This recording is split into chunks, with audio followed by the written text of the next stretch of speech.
Nephew Zach here about skills and experiences. So he's going through different programs and different courses of subjects at college, and I said to him, almost to his father's consternation, it doesn't matter what you take in college as long as you take something.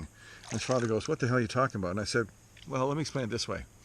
Things change so fast. When I was a university student, I did a 3-year BA in history. What the fuck? You know, and I did a 4-year BA honors in politics, and then I did a bachelor of education. None of those 3 things have anything to do with what I do now or teach now, right? Things change. But what is the value of a college university education?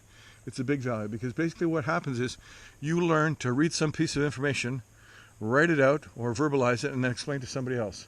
So it doesn't matter whether you take art history or veterinary science or police foundations, whatever. What you learn in college is to be able to take some information and explain it to another person.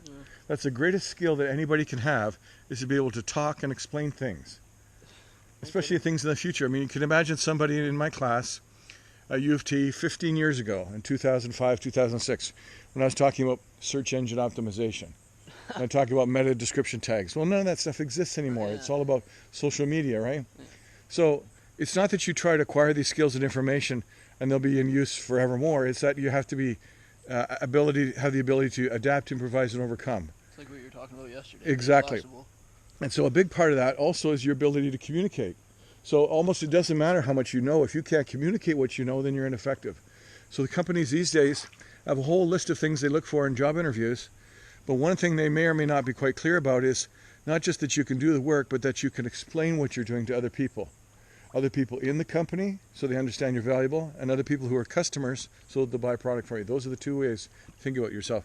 Am I learning skills to know how to explain things to you? Well, at work, like, you know, the guys that are really good at what they do are the ones that are able to explain what the job is required and exactly what's needed, and be able to pass that on to younger guys like me. Like, that's right. Upselling and cross-selling.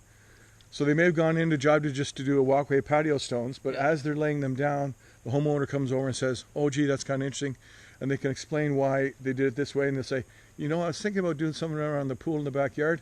And boom, next thing you know, you've extended your contract and you got a bigger sale, right? That's pretty much it. And I've learned a lot of that because, you know, explaining trees needed and whatever, like when I'm doing those plantings. And, so there you go. Now, this comes with experience, right?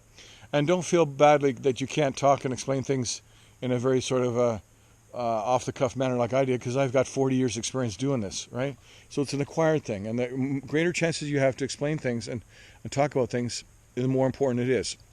So what you look for in your classes in September, October, November, etc., is courses where the professor allows you to have a lot of chance to talk in the Zoom sessions and also make presentations. Since you're not making presentations to class, you're going to do them in a YouTube video. So then you're going to have some experience describing what you did in your project in the YouTube video. That's all part of being able to acquire the skills of presentation and explain things to other people. Thanks, Zach. Hey, no worries. Thanks, Tim.